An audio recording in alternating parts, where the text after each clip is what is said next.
Inovação tem sido a palavra de ordem nos negócios modernos. Grandes empresas já entenderam a importância de estar à frente das transformações tecnológicas e de mercado. Mas será que os pequenos negócios também podem inovar? Então, escuta esse spoiler. A resposta é sim. Eu sou Daniel Sakamoto e hoje falaremos sobre inovação. Um termo que pode parecer distante da realidade de muitos pequenos empresários, mas que é, na verdade, um dos maiores aliados de quem quer crescer de forma sustentável. Gostou do tema? Então se prepare porque o episódio já vai começar. Varejo SA Podcast, episódio 153. Como a inovação pode transformar pequenos negócios.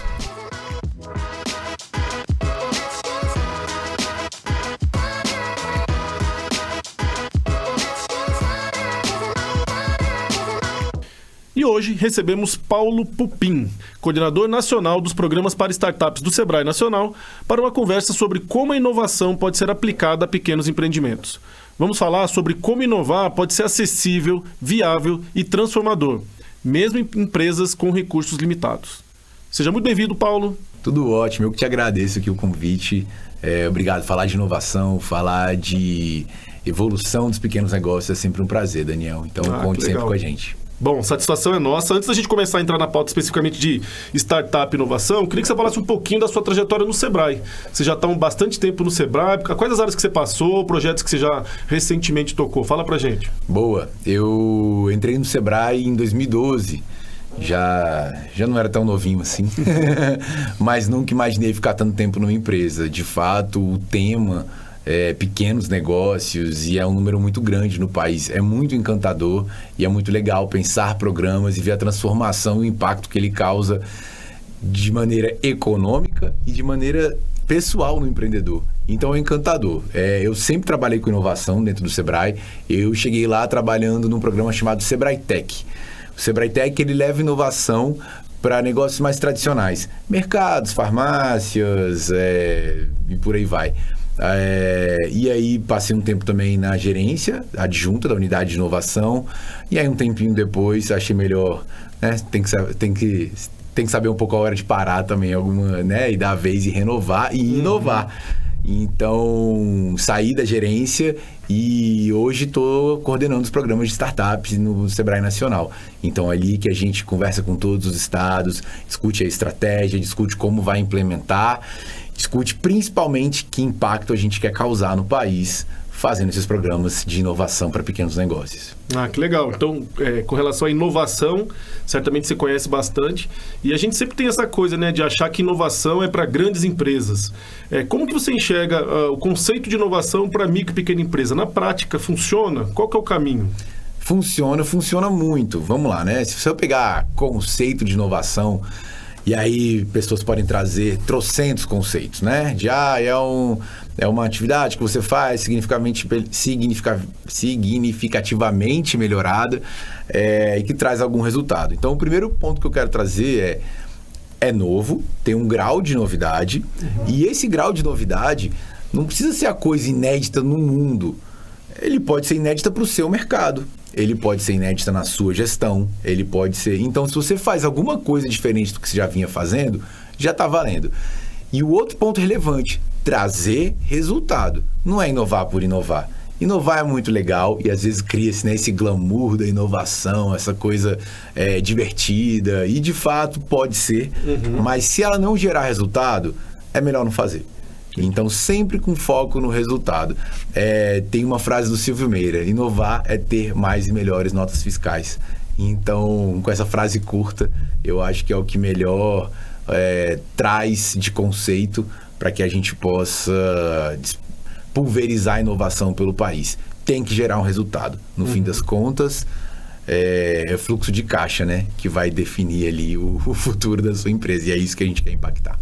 Que legal. E quando a gente fala de inovação, muitas vezes vem à mente a questão da tecnologia. Mas inovação vai muito além da tecnologia, né? Você pode inovar em processos, você pode inovar em um modelo de fazer negócio. Não é especificamente uma conexão com a tecnologia, apesar de que muitas vezes sim, Exato. Então, assim, às vezes a gente pensa em inovação pensando ali no eletrônico, né? No bit byte, na luzinha que acende na tela, e na verdade não. é tecnologia, mas o conceito de tecnologia que a gente, né, pode dar uma simplificada também, que é uma técnica empregada em algum ponto específico para gerar algum resultado. Então, por exemplo, no Sebrae Tech, quando a gente trabalhava, tinha algumas áreas de conhecimento. Tinha transformação digital? Tinha, mas também tinha design. Então, olha só esse caso que legal. Esse caso é do Pará. A pessoa fazia um biscoito muito reconhecido lá no Pará, muito gostoso, com ingredientes locais. Estava começando a expandir suas vendas e a embalagem não ajudava. Então, fez um Sebrae Tech, uma inovação, um design de embalagem para ela. Tá, mas era só para a embalagem ficar bonita? De jeito nenhum. A embalagem não podia deixar o biscoito quebrar. Ele era, né, biscoito, quebra fácil. Ele tinha que dar visibilidade no produto. Então, uma parte dele tinha que ser meio transparente e tal. Tinha que ser fácil de reposição numa gôndola. Então, por meio dessas inovações de design, e aí eu não estou falando aqui de eletrônico, chips, robôs e etc. Eu estou falando de uma inovação estritamente de design. Ela conseguiu expandir, ela conseguiu entrar em lojas que ela não entrava, ela conseguiu aumentar o pedido, diminuir o retorno por quebra de produto, qualquer coisa assim. Então, foi inovador, foi diferente e gerou um resultado muito grande para a empreendedora, no caso, lá de Belém do Pará. Ah, que legal. E esse exemplo que você está dando, eu acho que reflete bem uma questão da inovação que você, empreendedor que está nos ouvindo, acho que vale a pena sempre considerar que você tem que se inspirar em outras coisas que estão acontecendo para, às vezes, você trazer uma inovação para o seu negócio. Você não precisa criar do nada, criar do zero, né? Na verdade, quase nada vem assim. A gente tem que se inspirar. E essa questão do repertório, de você olhar para outros mercados, de você ter um olhar para outros segmentos, muitas vezes você consegue adaptar para o seu próprio negócio algo que alguém já implementou. E isso, de qualquer maneira, é uma visão de inovação pelo fato de você mudar aquilo que você vinha fazendo, né? Tem razão, Daniel. Tem um nome muito bonito que o pessoal usa, mas é para dizer exatamente isso que você falou, que é o benchmarking cruzado. E aí, o que eles... o exemplo que eu li sobre era de um aeroporto de Singapura. Conceito muito legal, muito bacana. Ele falou, tá, eu quero acalmar os meus clientes do aeroporto. Aonde eu preciso ter um ambiente muito calmo e tranquilo? Eu vou olhar dos aeroportos? Pode olhar. Mas ele pensou em hospital. Então, ele começou a olhar hospitais referências pelo mundo e o que eles tinham. Então, eles sacaram que era uma questão de design de ambiente, de design de serviço. Então, dentro hoje do aeroporto de Singapura, tem um borboletário. Tendo em vista esse benchmark cruzado no hospital e não no aeroporto. Onde, né, você está ali, você sai um pouquinho, né? Tem planta, borboleta, olha o tanto que isso te acalma. E agora, trazendo um pouquinho mais para a realidade do pequeno negócio, e pegando esse exemplo também, o que é relevante nisso? É você saber no que você quer inovar. Daniel, você já foi para o supermercado com fome e sem lista de compra? É uma tragédia, a gente sai botando tudo no carrinho. Pronto, você vai olhar aquele vinho e vai falar, sempre precisei. Aquele queijo um pouco mais caro, nossa, sempre precisei desse queijo. Alguma coisa que você viu ali, que você quer fazer e você está com fome e você está sem uma lista. A inovação é tão sedutora quanto um supermercado, você com fome e sem uma lista. Porque você vai ver coisas incríveis. As pessoas, né? Se você for buscar em qualquer site de tecnologia ou perfil, você vai ver coisas surreais. Se você não souber para o que você quer inovar, pode ser que você gaste mais dinheiro, pode ser que você compre coisa que você não usa e perdeu tempo e perdeu dinheiro. Então, a primeira coisa para quem quer inovar, para olhar referência, para fazer, lista o que você quer mudar. Lista qual é a sua necessidade. É reter cliente, é aumentar a receita, é aumentar o upselling. Lista isso direitinho para você correr atrás de alguma tendência ou alguma coisa assim. Ah, bacana. Pelo que você está falando aí, então essa questão da autoavaliação do próprio negócio é fundamental. Olhar para segmentos iguais, semelhantes, até diferentes, também é fundamental. Agora, existem ferramentas, pela experiência que você tem lá no Sebrae, tem ferramenta ou uma metodologia específica que pequenos negócios deveriam aplicar para fazer essa análise e identificar qual a prioridade de inovação? Olha, normalmente os consultores do Sebrae, eles vêm com N ferramentas. Tem muitas no mercado hoje em dia. Job to be done, tem várias. Mas é o dia a dia do empreendedor. ele sabe onde o calo aperta. E é claro que às vezes ele tem uma ideia e ele fala, não, o que eu preciso é melhorar esse processo aqui, porque ele tá horrível, E aí o consultor, por meio dessas ferramentas, consegue extrair outros insumos desse empreendedor e talvez ele mude de ideia. Não é que o empreendedor, a primeira dele está sempre certo, mas ele conhece o negócio, ele conhece o dia a dia. Então, por meio dessas ferramentas, os consultores conseguem, perguntando, extraindo outras informações que talvez leve para um outro rumo.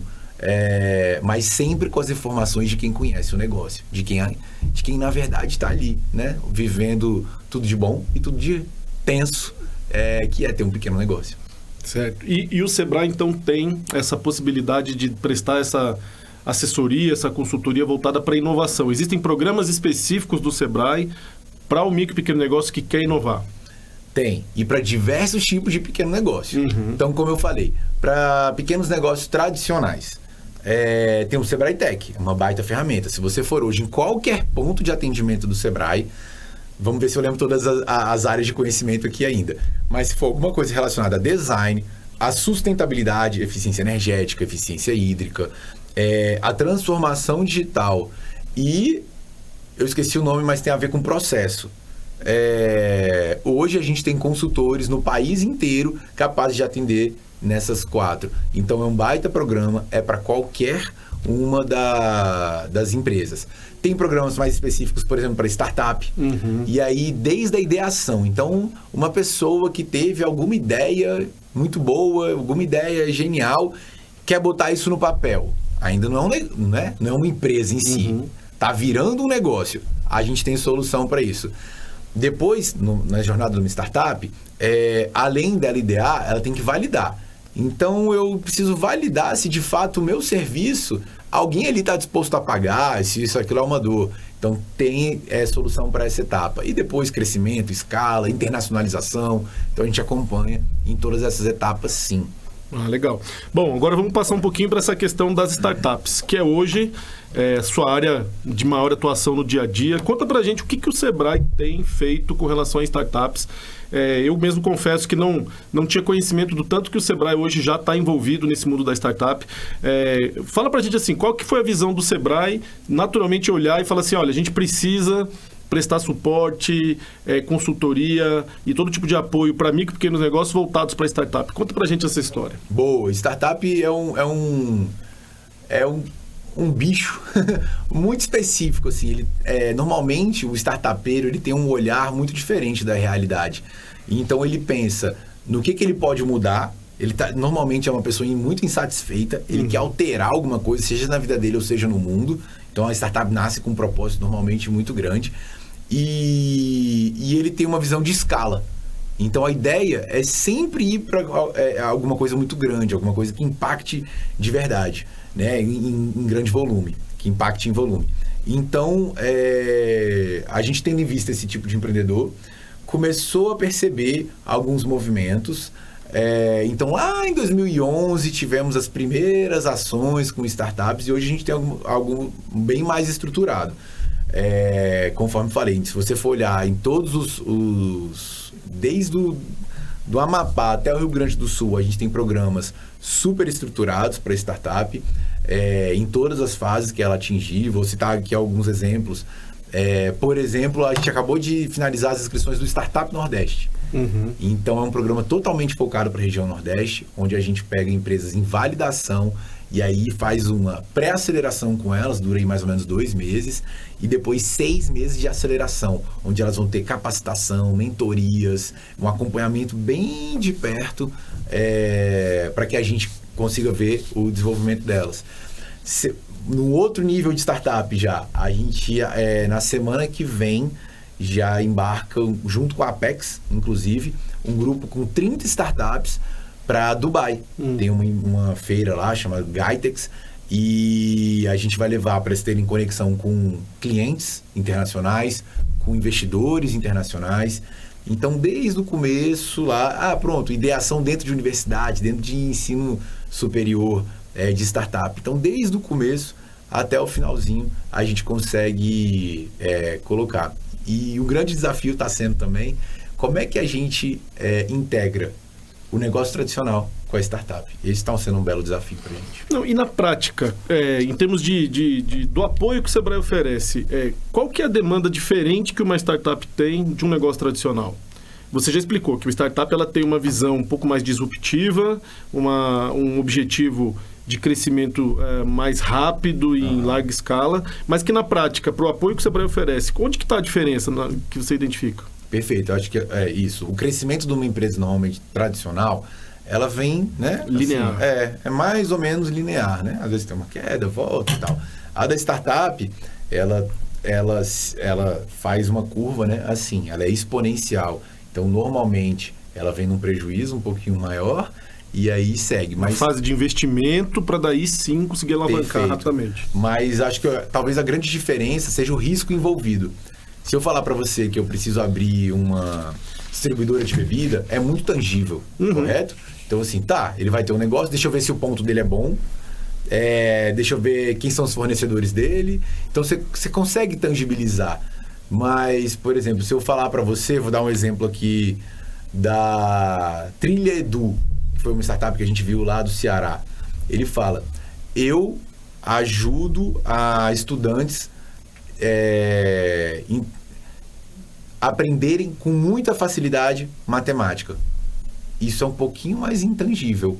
Como é que faz isso? E aí ele fala, né? Ele consegue diagnosticar microhabilidades dentro desse estudante e treinar, por exemplo, para resolver uma equação. Vamos supor que eu tenho um problema forte de soma e você de divisão de decimais. A gente não consegue fazer a equação, mas você tem um problema e tem outro. Ele consegue diagnosticar isso e trabalhar no detalhe de cada um dele. Não tem exatamente um fornecedor.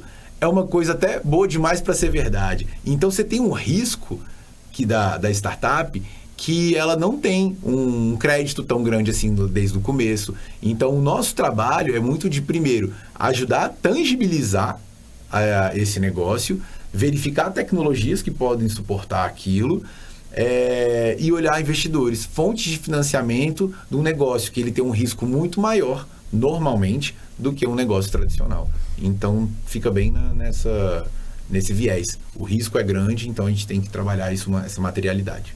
Legal, entendi. Você falou um pouco de regionalidade, né? Falando que todos os estados já têm uma iniciativa acontecendo. Deu um exemplo agora no Ceará. A realidade do mercado de startup no Brasil, olhando por regiões, existe efetivamente diferença? Tem regiões que é mais forte, regiões que é mais fraco? Como é que funciona essa divisão? Isso, em 2023, a gente lançou a marca Sebrae Startups, né? E uma das coisas que a gente quer é, de fato, descentralizar. Então, se você olhar em levantamentos anteriores, a gente tinha uma concentração fortíssima de 70%, 80% das startups no Sul e no Sudeste. Então, a gente começa a querer ter esse olhar. No último levantamento nosso, a gente chegou no nosso último relatório a ter 26% das startups no Nordeste. Paulo, quer dizer que 26% das startups estão hoje no Nordeste? De acordo com o nosso levantamento. Que, bom, a gente pode discutir a metodologia, mas foi super preciso. Então, a gente é o primeiro reporte na história do país que coloca o Nordeste com esse patamar de 26% ou até acima de 20%. Então, a gente acredita que, não só pelas ações que a gente está desenvolvendo como Startup Nordeste está indo para o segundo ciclo, como o Inova Amazônia, que foram nos estados da Amazônia Legal, e isso, a grande maioria está no norte. Então, a gente consegue pegar esse discurso de startup, essa forma de pensar de startup, de empreender, que é muito poderosa, e pulverizar pelo país, e não só em capitais, mas também no interior. Então, esse é um dos grandes objetivos nossos, e acho que a gente vem, de alguma forma, conseguindo mudar esse cenário, essa descentralização. Não, e é um belo objetivo. A gente acredita um pouco também nesse sentido. A gente vê que a empresa de tecnologia muitas vezes tem a sua sede comercial em São Paulo, no Rio de Janeiro, mas a mão de obra acaba estando muito no Nordeste. A gente sabe disso, inclusive no interior. A gente tem alguns exemplos que se relacionam, inclusive, com o sistema CNDL, de empresas de tecnologia que têm a sua base de mão de obra no Nordeste, mas é o seu ponto comercial ali de representação no Sudeste. Isso é comum. E com relação aos grandes polos de startup do mundo, Vale do Silício, Singapura, Israel até pouco tempo era também um. Vocês têm um olhar para isso? Vocês se inspiram nisso? Como é que funciona? A gente olha, mas não dá para copiar. Então, ecossistemas de startups são muito sui generis, assim. Eu não consigo replicar as condições que tem no Vale do Silício ou em Israel. Então, Israel é um país muito pequeno. Então, ali a startup já nasce com a cabeça de eu preciso vender para o mundo. Não dá para só sustentar no mercado israelense. Preciso vender para o mundo. Consigo replicar isso aqui no Brasil? Não consigo. Volume de investidores que existe ali no Vale do Silício, consigo replicar isso aqui no país? Não, mas a gente vai tentando pegar alguns elementos. E a gente tem algumas conquistas muito relevantes. Florianópolis agora foi reconhecida por lei como a capital brasileira das startups. Uai, Paulo, mas não foi ninguém do Sudeste? Não foi... Não foi. Florianópolis tem um caso, assim, né? É um caso incrível de startups crescendo lá, mas o que eu aponto ali como grande... Não sei, até crueldade apontar um fator, mas vou me arriscar. É a integração entre atores. Então, você vê todo o movimento empresarial orientado à tecnologia, eles entenderam o que era o futuro. E que manter, por exemplo, a economia de Florianópolis em si com turismo, talvez alguma hora isso fosse... Não ia dar certo. Então, a prefeitura está engajada, o governo de estado está engajado, Sebrae... lá tem uma associação, a CAT, Associação Catarinense de Tecnologia. O setor empresarial também apoia muito. E aí você vai vendo diversos programas ligados a isso. Então, a prefeitura tinha um programa de formação de mão de obra em TI. O Sebrae, num programa muito forte de desenvolvimento de startup. São 2 principais eventos que a gente tem hoje no país de startup. Um deles é o Startup Summit. E ele está em Florianópolis, acontece em agosto. Isso não é por acaso que é agosto. É quando o turismo da cidade está lá embaixo. Então, tudo está sendo pensado e concatenado. Então, essa concatenação é que eu acho que faz um ecossistema de startup sobressair.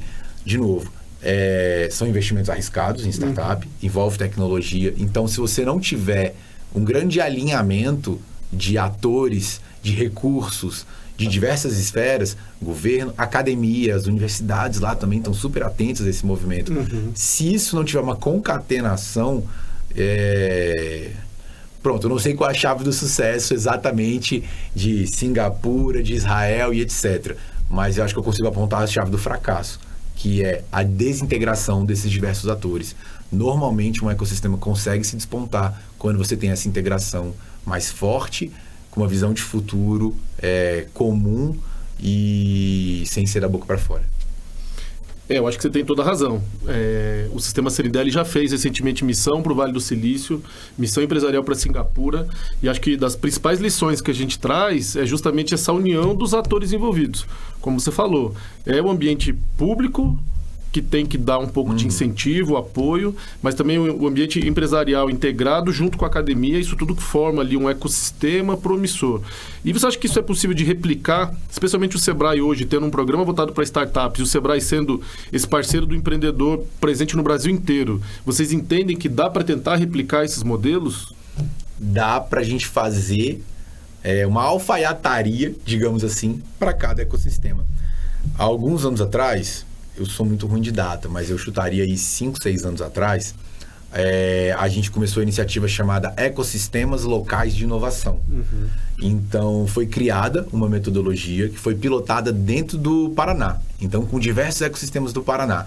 Então, eu tinha um diagnóstico para dizer, aqui em Londrina, estou chutando, não lembro do diagnóstico, mas o que está precisando reforçar? Os programas de startup estão legais, mas não tem espaços, sei lá, de coworking, de aceleradora, atores ali de aceleradora, falta talvez investidores, leis, está tudo bem, tem leis de inovação suficiente. Então a gente criou um diagnóstico e criou um ranqueamento de maturidade de ecossistemas.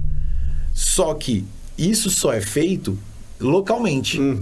Nós aqui do Sebrae, a gente consegue alguns dados macro que dá uma noção, mas a gente leva para os atores. E os atores falam, não, de fato essa universidade aqui é muito boa, mas ela não se integra. Então, isso eu não sei fazer daqui. Não é? Eles lá que tem que fazer. Perfeito. Então, eles discutem esse diagnóstico com base em dados, decidem as prioridades e o plano de ação. Legal. Então, você, de novo, toda a avaliação ela é feita com efetividade de cada um, mais integração. São esses dois fatores que dão essa nota de maturidade. E aí eu não vou replicar o que está rolando em Floripa em Dourados, no Mato Grosso do Sul. Mas com metodologia eu consigo enxergar como eles são mais efetivos e como eles podem se integrar mais. E quem dá essa resposta são eles, e não a gente. E aí começa a desenvolver o trabalho. Porque com essas duas coisas, com efetividade e com integração, você consegue desenvolver esse ecossistema. Ah, que legal. É bom saber que vocês estão de olho nessa visão de dados, fazendo um diagnóstico, faz um checklist, identifica ali para cada região qual é o ponto forte, o ponto fraco que pode melhorar, quais são os atores que precisam se integrar. Eu acho que esse caminho funciona bem. A gente da Confederação também trabalha um pouco nesse sentido. A gente, como uma representatividade nacional, ajuda os estados, que daí localmente eles se desenvolvem.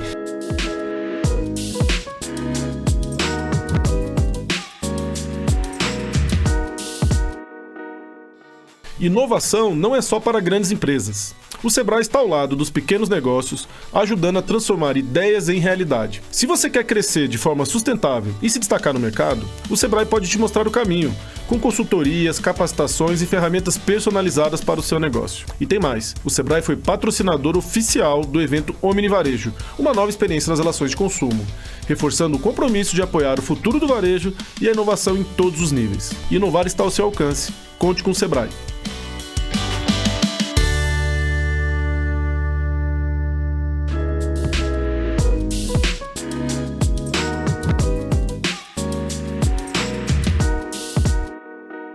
E falando de dados, vocês devem ter dados interessantes sobre o mundo das startups no Brasil.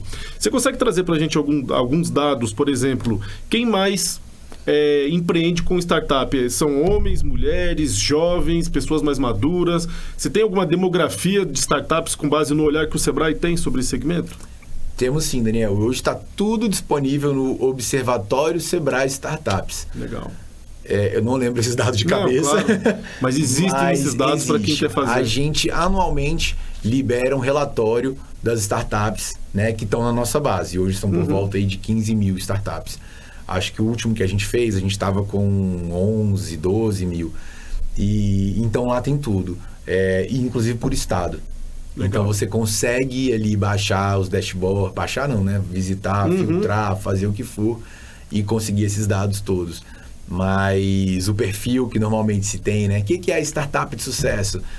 É o garotão, a garotona ali, mais ou menos. Mais ou menos. Você vê que é importante porque startup, né? Eles mesmos falam, né? Erra rápido para consertar rápido. Então você vai errar. Então, na medida que você vai errando e adquirindo experiência, você vai ganhando calo como empreendedor e sua startup vai ficando mais robusta. Então, nas startups de sucesso, normalmente tem um pessoal aí que já passou dos 30, que já está...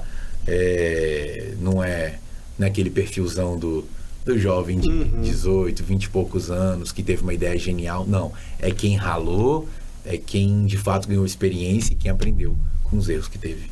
Que legal. Então existe esse estigma, né, de um perfil aí padrão para quem mexe com startup, mas que na prática a gente vê que não é bem assim. E vocês conseguem mensurar de alguma maneira qual que é hoje o impacto das startups brasileiras dentro do ambiente de negócios? O que as startups têm trazido de positivo para o empreendedorismo, para o ambiente de negócio no país e, como consequência, o resultado socioeconômico disso? Sim, posso trazer aqui alguns exemplos, por exemplo. Sim, posso aqui trazer alguns exemplos de startup que mudam, de fato, o jogo de algum determinado nicho. Então, no último prêmio Startups, tem essa que eu acabei de falar, de educação, que eu acho incrível, né? Então, enquanto o professor, né, traz uma visão mais macro dentro de sala de aula, ela consegue no detalhe. Tem uma que eu lembro, a Twig, você imagina, né? Então, ele consegue... gostei muito do estilo do Daniel, sei lá, de algum artista que eu conheço, então eu consigo subir essas imagens, olha que legal. E quando eu entro num determinado e-commerce, ele fala, Paulo, essas imagens que você gostou tem a ver com esses looks aqui, ó. E aí, ou seja, muda totalmente o upselling de um produto, que normalmente você tá ali, você escolheu sua camisa, você tá pagando, aí vem, às vezes, algumas recomendações, agora é com base no que você gosta, e é por meio de uma inteligência artificial. Tem a BeViral, que consegue fazer, sabe, recomendação boca a boca? Imagina ter isso estruturado e devidamente remunerado, então ela consegue fazer. Então você consegue ver que elas entram no jogo e realmente mudam a estrutura de algum nicho e algum mercado em relação a isso. Para ter um grande impacto na economia, do PIB e etc., é difícil, porque elas são poucas no país. São muito poucas. Mas eu posso citar um exemplo de uma startup, não chamo nem de startup, mas uma empresa inovadora de base tecnológica, que foi a fabricante do... Gente, qual é o nome daquele remédio para emagrecer? Foi mal. O Ozempic, pronto. Que foi a fabricante do Ozempic. Lá tem um dado onde mostra que ela mexeu em coisa, acho que de 2% do PIB da Dinamarca. Olha que incrível. Então, assim, você tem dados, mas aqui no Brasil, acho que as startups ainda são poucas, né? Frente aos milhões de pequenos negócios que existem. A gente está falando do universo aí de 20 mil startups, alguma coisa assim, frente a milhões de outros negócios tradicionais. Não, eu acho que foram bons exemplos que você trouxe, porque se a gente olhar a sociedade como a gente vive hoje, os impactos, eles são muito transversais. Você trouxe aí o exemplo do Ozempic. Recentemente eu vi um exemplo de que o impacto do Ozempic nas companhias aéreas é gigante. Porque a média de peso, por exemplo, lá nos Estados Unidos, a média de peso do cidadão americano está diminuindo por conta do Ozempic. Isso faz com que as companhias aéreas tenham menos peso para carregar de pessoas e sobra mais lastro para poder carregar de produtos e encomendas. Então, o impacto para as companhias aéreas de um produto que serve para emagrecimento está sendo já calculado e relevante. Então, quando a gente pergunta assim, qual que é o impacto das startups no país ou na economia, muitas vezes a dificuldade é entender essas transversalidades. Por exemplo, um aplicativo que faça uma combinação de roupa com estilo, às vezes pode causar um impacto num segmento que a gente não está olhando. Mas a gente tem que ter essa convicção de que novos negócios, modelos diferentes, que estão refletindo as novas demandas do consumidor, certamente eles estão indo para um caminho de uma evolução socioeconômica, né? Então a gente tem que ficar de olho nisso. Acho que é importante o trabalho que o Sebrae faz, porque o Sebrae é uma das instituições brasileiras mais bem avaliadas pela própria população. Então o Sebrae, que tem credibilidade, tem uma capilaridade grande, entrando nesse mercado de inovação e startup, a gente certamente fica otimista com o resultado que pode vir disso. E daqui para frente, quais são os próximos passos? O que o Sebrae está olhando para frente com relação à inovação e startup? Que você acha assim, que a gente tem que ficar de olho, que é a próxima onda, um próximo movimento que vocês vão estar trabalhando e ajudando aí no empreendedorismo brasileiro? O que a gente tem algumas frentes que a gente está bastante de olho. A primeira delas a gente quer aumentar e muito a nossa participação, digamos assim, a nossa presença dentro de instituições de ensino superior, com essa pegada de empreendedorismo inovador. E fica muito claro e muito óbvio que a gente não consegue fazer isso sem um professor, sem quem está lá dentro. São essas mentes brilhantes. O professor é a conexão, né? São eles que descobrem os talentos, são eles que aquecem o talento, são eles que levam para frente o grande tutor. Então tem esse ponto. Tem um que é um baita desafio, mas a gente já começou com alguns pilotos muito interessantes, que é como é que o governo compra inovações. Porque tem uma legislação própria para isso. Dá para comprar, não é uma licitação comum, porque é uma inovação. E é relevante. Eu vi um dado de que se 3% das compras públicas fossem para inovação, isso já seria maior que o maior fundo de inovação que tem aqui no país. Então você imagina, 3%. Então, e vamos combinar aqui, governos precisam disso. Tem tecnologia para ajudar a diminuir fila de hospital, tem tecnologia para uma escola comprada do produtor rural com mais facilidade, o produtor rural local com mais facilidade. Então, assim, tem inovação e a gente precisa trazer isso para dentro do governo. É bom para o cidadão, é bom para a economia, acho que no fim das contas é bom para todo mundo.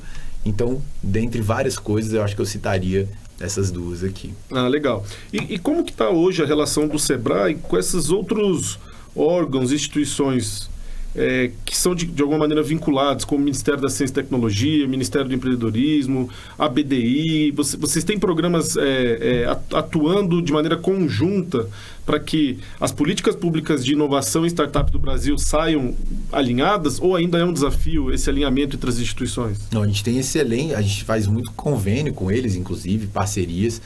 Então, para que aquilo que eu falei da integração, né? Eu falei, é muito bom que localmente a gente tem que fazer isso de forma fazer também nacional, para que não tenha sobreposição um com o outro. Então, a gente tem, sim, com o MD, que a gente tem um Inovativa, que há anos acelera empresas, são 280 por ano. Não, 280 não, o dobro disso.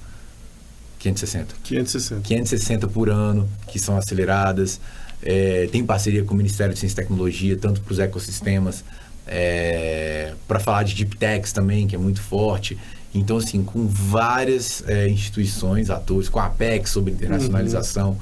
Então, a gente acredita muito nisso. O Sebrae sozinho é capilar? É capilar. É grandão? É grandão. Mas sozinho ele não tem como transformar alguma realidade e gerar impacto sozinho.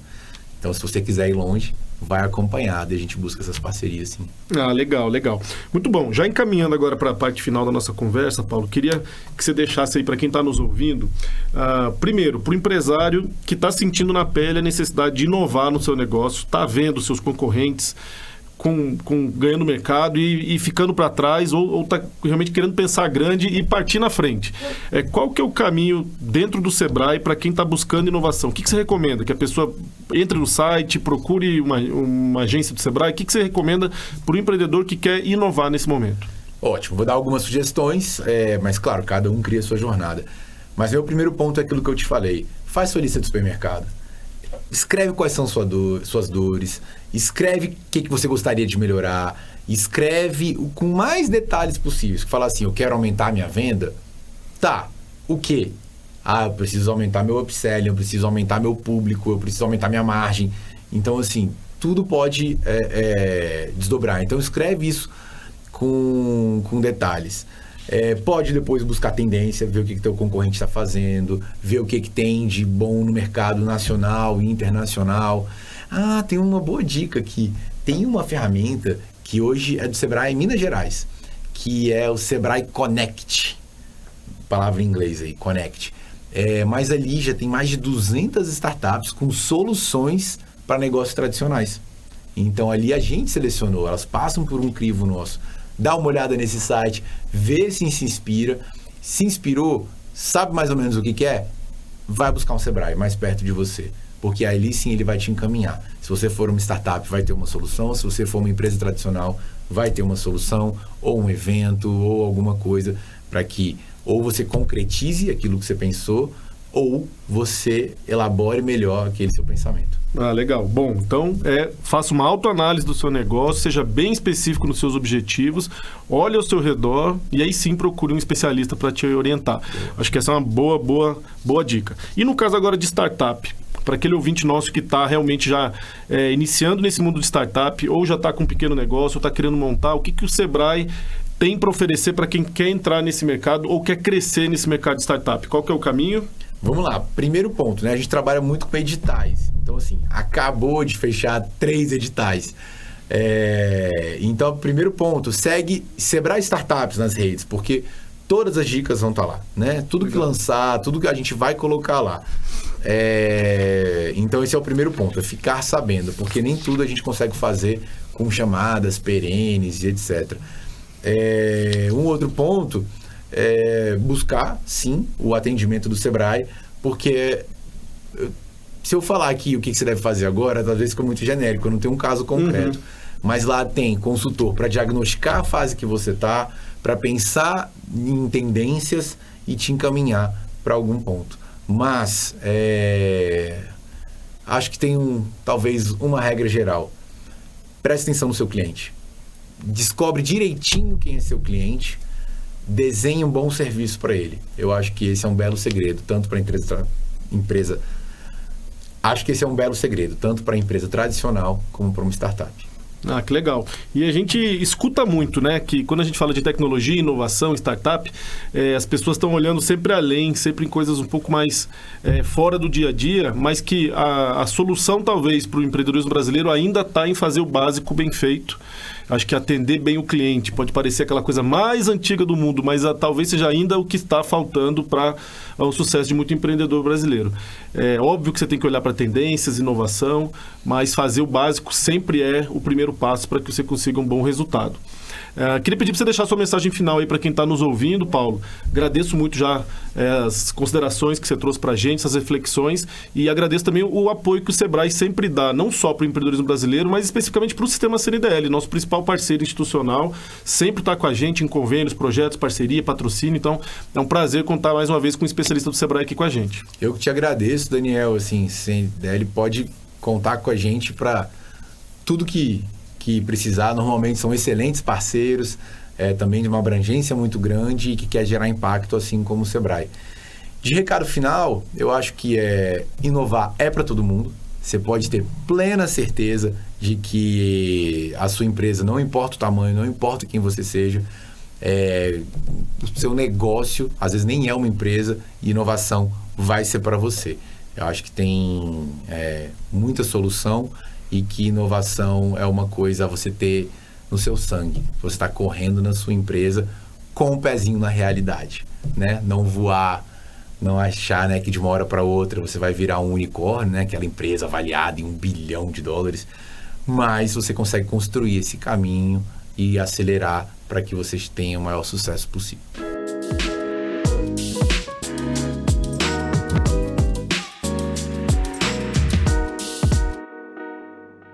Bom, e a gente fica por aqui. Se você gostou desse episódio, não deixe de curtir, compartilhar e de se inscrever no nosso canal para ser notificado quando o próximo programa for ao ar. Na semana que vem tem mais. Um abraço e boas vendas!